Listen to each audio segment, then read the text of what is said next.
Hello, so you can see here I've done my drawn design of a brick wall and slime. You can see there's lots of different dots of wax on here, but I'm going to show you because I know that sometimes people aren't that sure, but when you're doing you can see that when the dye goes over the wax, it makes it a little bit, you can see the white.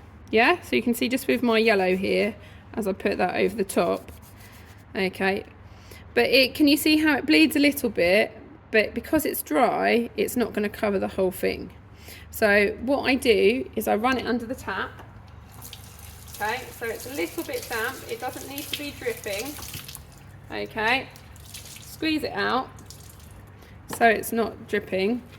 Okay, so now it's a little bit damp, so it's easier to paint on because fabric will just absorb the dye and it will just stay in one place. So if I want my slime to be green, okay, can you see how now it's sort of, it's easier to paint because it's going where I want it to and it's sort of bleeding up to the wax. Okay, because the wax is there as a barrier to prevent it from going into the next section. Okay, so you can see here I'm just flooding it, and it means you can't see the brush marks so much either. So that's another tip for when you are doing your batik, and you can build up the colour if you want to, going on top of where you were before. Okay, so there we go, lovely.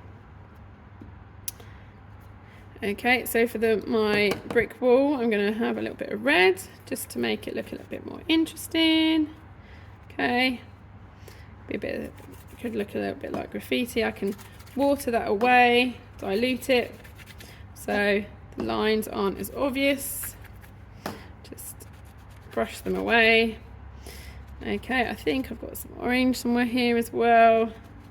Make the brick wall look a little bit more realistic, starting off with the lightest colour and then going down to the darkest colour, which will be my brown.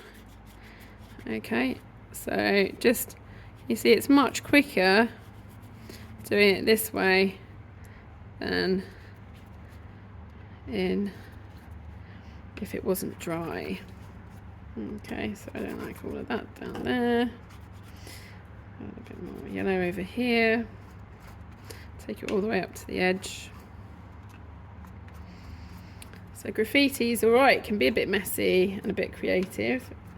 That's your theme. It's okay to have some blotches on there as well. Nothing's going to be perfect. Okay, no such thing. Okay, so hopefully you can see as I do this, wobble wobble, is that these are starting to look a little bit more authentic. Just mixing the colours together to get that brick effect. And I chose to do bricks because obviously a lot of graffiti is on walls and a lot of walls are brick. Okay, so there is my slime on my wall, and then you need to put that on a piece of newspaper and then put it into the drying rack, because if you put it just into the drying rack, then what's going to happen is those colours are going to drip onto the next people.